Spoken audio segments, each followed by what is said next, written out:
Hey YouTube, what you know good? He is the Reverend, this is Project K&M, and we're back with some more of that fresh art goodness. So, what are we working on today? Well, today it's drawing 12 for OC-tober 2020, where I drew original characters of my own, some made by some friends, some by comrades, some by fellow artists, and this one is an OC of my own. And this one was honestly, I'm not exactly fond of how this one came out. This is exactly what happens when you try to do one of these like one drawing a month challenges when you only had like an hour or two a day, and when you basically try to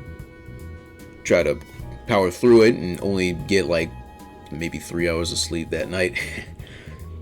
I really should consider doing this one over, and when the mindset is right, when I get some inspiration for it, I'll totally do that. This one is actually inspired by well, this is actually a little strange. This actually is an OC inspired by a series. You've probably seen the artwork from the series somewhere in the internet. A lot of people use that, like the characters from this, for like their profile pictures on social media and whatnot. There's an artist who goes by the name Kenko Cross, who has just this large collection of like monster girls, in just a collection known as the Monster Girl Encyclopedia, each with statistics and hunting methods, and as well as just little details about the world of this encyclopedia. And the reason I drew this character up, a male character, is because after sheer morbid curiosity about some of these Monster Girl characters and the desire to draw a few of them, which I ended up doing, yeah.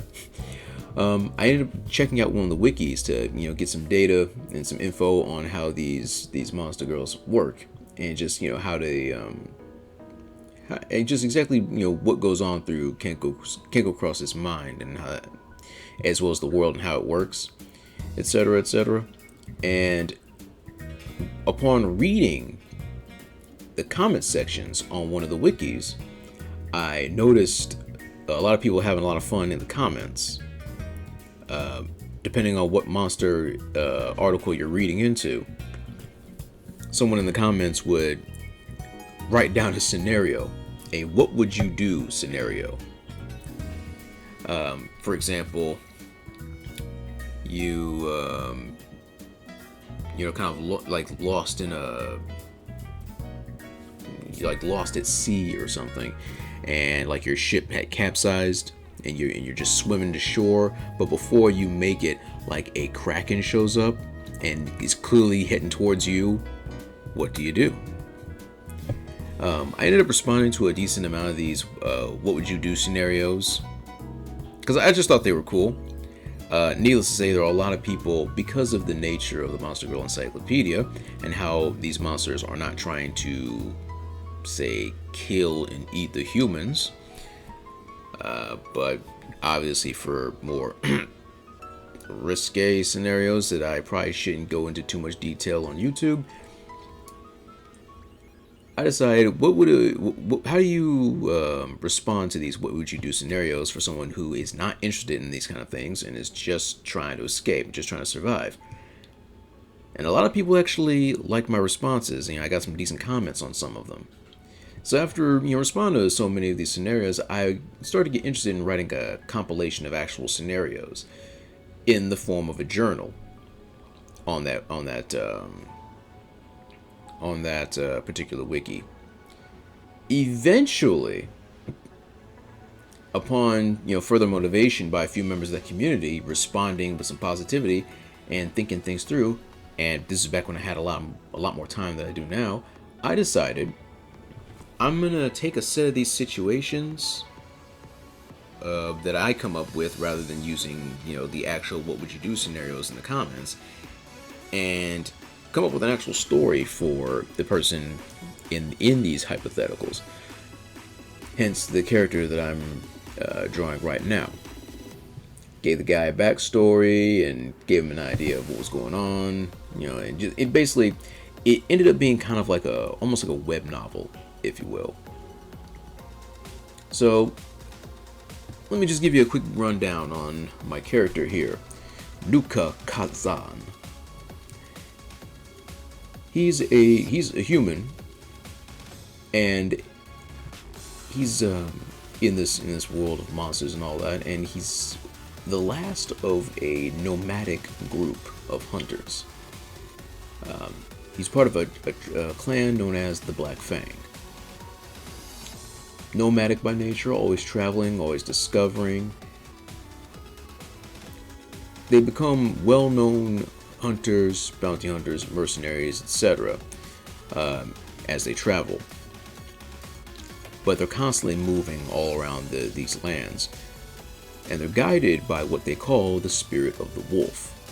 Based on the design and what I just said about the spirit of the wolf, you can probably guess that yes, Nuka was partially inspired by Nightwolf from Mortal Kombat 3.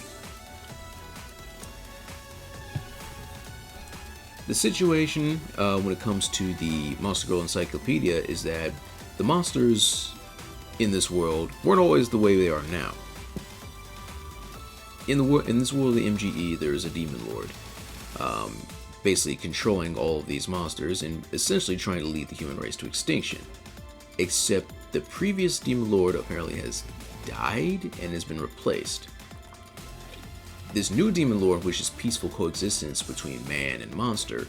Unfortunately, this new demon lord is a succubus, so her methods are much different. Now all the monsters that used to kill and eat humans have transformed. Now they all are monster girls. All girls, all female. They're still pretty depraved and hungry, but not for, the flesh of humans, at least not that way. You can guess where this is going.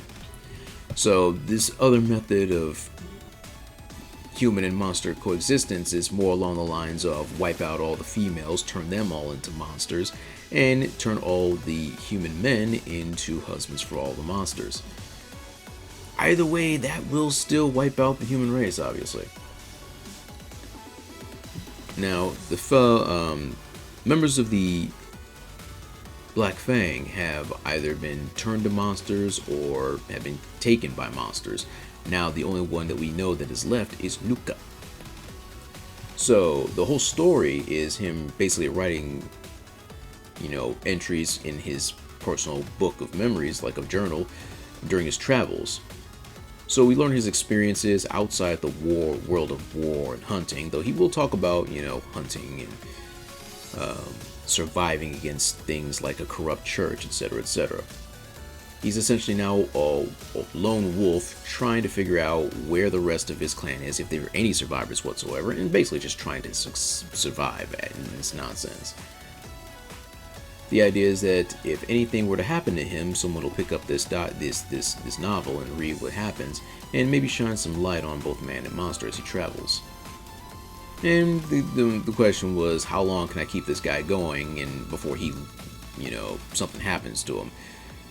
His sanity and resolve are constantly being tested by all these monsters, and who knows, maybe he'll come across a monster that isn't all bad, or what have you.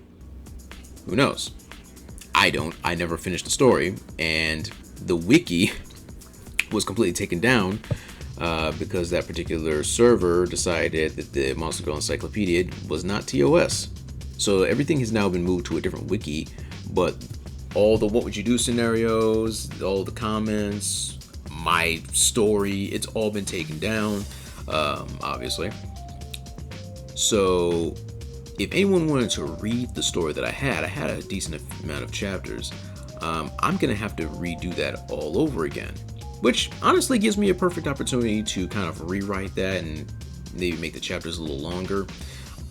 With what little I have, I might have enough to make a decent I might actually have enough to make a decent, like,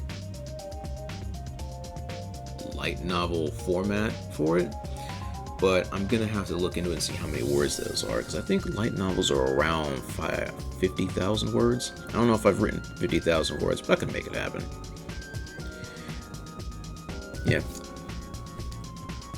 And that's the idea I have in my head right now. I might do that one of these days, but right now I don't necessarily know when I'm gonna get back to that. Very busy. But since I'm on the, since I'm bringing up this idea of this story that I was writing, the next video is actually going to feature one of the characters that I drew in that story that Nuka will run into. With that said, I think now's a good time to wrap this up.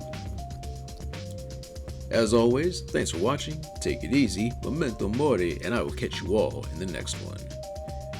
Kill the feed.